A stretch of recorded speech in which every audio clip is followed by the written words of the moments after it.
90 రోజుల కోర్సు పూర్తి చేస్తే చాలు 100% ప్లేస్మెంట్ సపోర్ట్ తో సాఫ్ట్వేర్ జాబ్ మీ సొంతం. వెంటనే కోడ్ జ్ఞాన్ డెస్టినేషన్ ని సంప్రదించండి.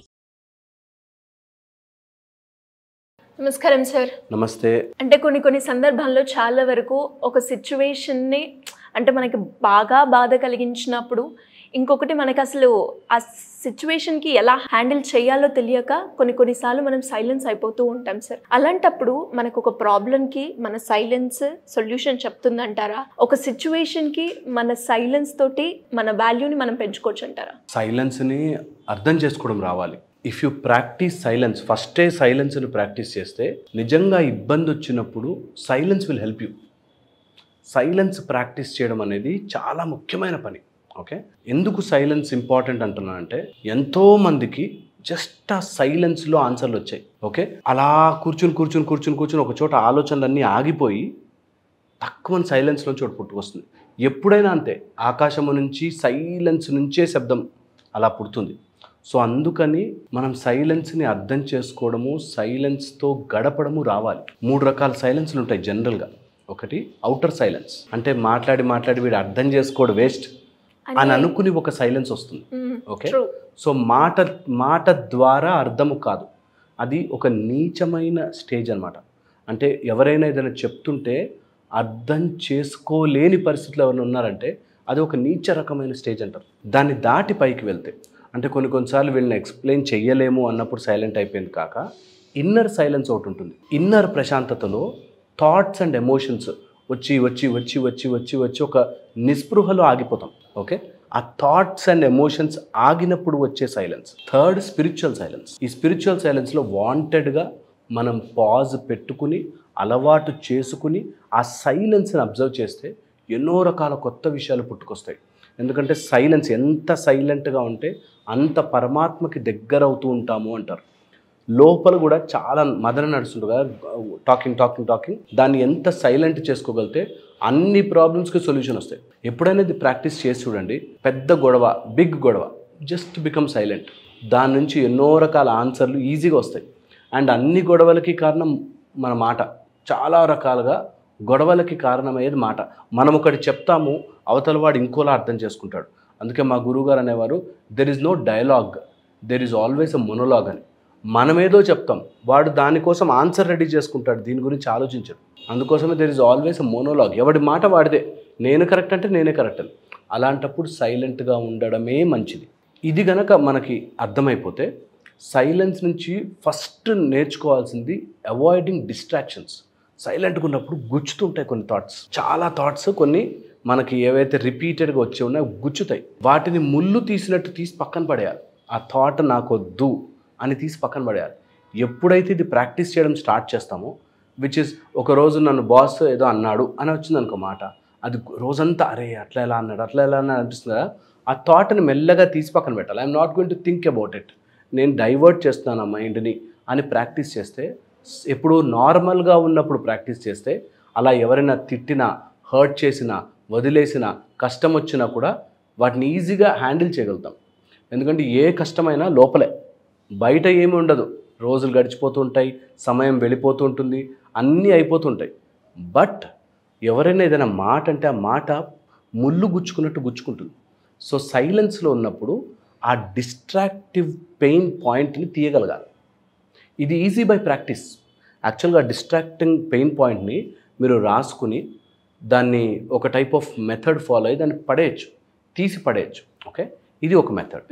సెకండ్ వచ్చేసి, ఒకవేళ కనుక మీకు ప్రాక్టీస్ చేయాలనిపిస్తే స్టిల్నెస్ చెప్పనా మీకు.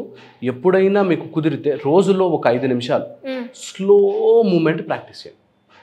మన చేసే action sir, action, any action. ఇట్లా అంటున్నామా, అది స్లో నెక్ మూమెంట్ చేయండి. ఎంత స్లో చేయగలుగుతారు అంటే, మూవ్ అవుతున్నామా లేదా అని ఎలా అయితే మనం ఆలోచిస్తాం అలాగా స్లోయెస్ట్ మూమెంట్ ప్రాక్టీస్ చేయండి. ఇది చైనీస్ ఫిలాసఫీలో, జెన్ ఫిలాసఫీలో ఇక్కడ చాలా బాగా వర్కౌట్ చేస్తారు. But they just move with the energy, slow ఎనర్జీతో స్లోగా మూవ్ అవుతుంటారు. ఈ స్టిల్నెస్ ప్రాక్టీస్ చేస్తే మన చాలా థాట్స్ సైలెంట్ అయిపోతుంటాయి. సో ప్రాక్టీస్ స్టిల్నెస్, ఎంత కుదిరితే అంత స్టిల్నెస్ ప్రాక్టీస్. స్లోలీ కన్ను రెప్పలు కూడా మెల్లిగా అది ప్రాక్టీస్ చేయండి. స్లోలీ ప్రాక్టీస్ చేయండి. ఇది ఒక మెథడ్ ఆఫ్ స్టిల్నెస్. దీని థర్డ్ మెథడ్ ఉంది. ఈ థర్డ్ మెథడ్లో ఈ సైలెన్స్ ఎక్కడ ఉందో దాన్ని అబ్జర్వ్ చేయడం. ఫర్ ఎగ్జాంపుల్ ఊపిరి తీసుకుంటున్నాం. ఊపిరి తీసుకున్నప్పుడు బ్రీద్ ఇన్కి బ్రీద్ అవుట్కి మధ్యలో ఒక తిన్న గ్యాప్ ఉంటుంది. దాని మీద అబ్జర్వ్ చేయాలి. ఓకే, బ్రీద్ ఇన్ బ్రీద్ అవుట్కి మధ్యలో ఒక గ్యాప్, ఆ సైలెన్స్ని. తర్వాత ఓం ఓం అన్నప్పుడు ఒక మంత్రానికి మధ్యలో గ్యాప్. దాన్ని ఎంత మీరు ఆ క్షణంలో ఉండే ప్రయత్నం చేస్తే అంత సైలెన్స్ మీ బాడీలోకి వస్తుంది. ఓకే, ఇది సెకండ్ మెథడ్, మంత్ర మధ్యలో గ్యాప్. థర్డ్ మెథడ్ అంటే ఇనీషియల్గా బిగినింగ్లో ఎవరైనా ఉంటే వాళ్ళు చేయాలి అనుకుంటే పొద్దున్నే సన్ లైట్ రాకముందు చీకటిగా ఉన్నప్పుడు ఆ మధ్యలో గ్యాప్ని పట్టుకోవాలి. ఓకే, పొద్దునే సపోజ్ రేపు పొద్దున సూర్యాస్తమయము 6:02 అని ఉందనుకో, 5:45కి వెళ్ళి కూర్చోండి. జస్ట్ అబ్జర్వ్ ఎప్పుడు టక్కున లైట్ పెరుగుతుంది, ఆ మధ్యలో గ్యాప్, ఆ థిన్ లైన్ ఉంటుంది, వేరే వస్తుంది లైట్ వస్తుంది, టక్మన్ మొత్తం లైట్ వచ్చేసింది. అలాగా గ్యాప్ని అబ్జర్వ్ చేయడం. ఆర్ ఎక్కడైనా చుక్క వాటర్ పడుతుంటే ఆ వాటర్ డ్రాప్కి మధ్యలో గ్యాప్ అబ్జర్వ్ చేయడం. ఇలాంటి చిన్న ప్రాక్టీసెస్ వల్ల స్టార్టింగ్లో ఎవరైనా బాగా మదన పడుతున్నారు, రగిలిపోతున్నారు, థాట్స్ మీద థాట్స్ వస్తున్నాయి, ఇలాంటి చిన్న ప్రాక్టీసెస్ చేయొచ్చు. ఓకే, ఇక ఫైనల్ 4th పాయింట్ చెప్పి ఎండ్ చేస్తాను. 4th పాయింట్ ఏంటంటే, ఒకవేళ మీరు ఎప్పుడైనా ఏదైనా చెప్పాలి అనుకుంటే మొత్తము పాయింట్ని ఒక సింగిల్ మాటలో చెప్పి వాళ్ళు ఏం మాట్లాడుతున్నారో వినకుండా మీరు బెయిన్ సైలెన్స్, వాళ్ళు ఎలాగైనా తీసుకునేయండి, నా పాయింట్ నేను చెప్పేస్తాను అంతే. అవతల వాడి ఆన్సర్ ఏంటి దాన్ని నేను అర్థం చేసేసుకుని నేను నిజం అనుకున్న పాయింట్, సత్యముని నమ్మి ధర్మ మార్గంలో ఒక మాట, అది నేను చెప్పాలి అనుకున్నా, నువ్వు చేసింది తప్పు, ఇలా చేయకుండా ఉండాల్సింది అనుకోండి. వాడు ఎంత హర్ట్ అవుతాడు, వాడు కొడతాడా, తిడతాడా, అరుస్తాడా అనవసరం. నేను ఈ పాయింట్ చెప్పాలనుకున్నాను చెప్పి సైలెంట్ అయిపో. That will give you enormous strength. ఇది గనక నిజంగా తెలుసుకుని ప్రాక్టీస్ చేయగలిగితే నిశ్శబ్దం నుంచి ఒక స్టేజ్ వచ్చాక పెద్ద వాళ్ళు చెప్పడానికి ఏముండదు. బికాస్ అర్థం చేసుకునేవాడు ఉండడు. ఎవడికో అర్థం చేయించుకోవాలని ట్రై చేసిన రోజులు మాటలు మిగులుతాయి, నిజంగా అర్థం కాదు. మా దగ్గరకు వచ్చేవాళ్ళు చాలామంది క్వశ్చన్స్ అడిగి ఈయన ఏం చెప్పడు అంటే, చెప్తా అంటే కూర్చుంటారు. ఒక 10 రోజులు 15 రోజులు అయ్యాక they will know the answer. మనకు తెలియాల్సిన అవసరం లేదు. ఎంత వెతుకుతూ ఉంటే అన్ని క్వశ్చన్స్ వస్తాయి. అందుకని సైలెన్స్ని, నిశ్శబ్దాన్ని నిజంగా అర్థం చేసుకోవడం వస్తే నిశ్శబ్దంలో చాలా ఉన్నాయి. శబ్దమే కాదు, నిశ్శబ్దంలో కూడా ఒక మాట ఉంటుంది, సౌండ్ ఉంటుంది.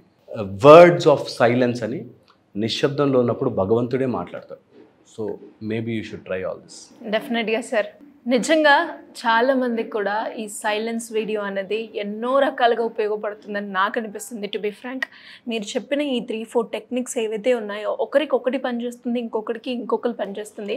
బట్ ఖచ్చితంగా వాళ్ళకి ఏదైతే ప్రాబ్లం, అది రిలేషన్షిప్లోనే కావచ్చు, లేదంటే నాకు సొల్యూషన్ దొరకాలి అనుకునే వాళ్ళకి కూడా మీరు చెప్పిన ఈ 4 కనుక ఖచ్చితంగా పాటిస్తే డెఫినెట్గా ఆ సొల్యూషన్ దొరుకుతూ ఉంటుంది. ఏ కష్టమైనా కానీ ఇక్కడ సైలెంట్ అయిపోయి దొరుకుతున్నారు డెఫినెట్గా. అండ్ లాస్ట్గా మీరు అన్నారు సార్, మీరు కన్వే చేయాలి. బికాస్ మనకు ఉంటుంది నేను కన్వే చేయాలని, కానీ కన్వే చేసిన తర్వాత answer what ever it may be, అది బాగా పనిచేస్తుంది. అది కనుక మనము ఐస్ని, నోస్ని అన్నిటినీ కంప్లీట్గా బ్లైండ్గా పెట్టుకొని కనుక మనం ఉంటే ఖచ్చితంగా మనం కన్వే చేసినట్టు ఉంటుంది. వాళ్ళ రియాక్షన్తో మనకి సంబంధం లేదు. సూపర్, గ్రేట్ ఐడియా సార్, నాకు చాలా నచ్చింది. నేను ఈసారి నుంచి ఖచ్చితంగా ఫాలో అవుతాను. Thank you sir, thank you so much. Suman టీవీలో మీ పర్సనల్ అండ్ బిజినెస్ ప్రమోషన్స్ కోసం కింది నెంబర్కి కాంటాక్ట్ చేయండి.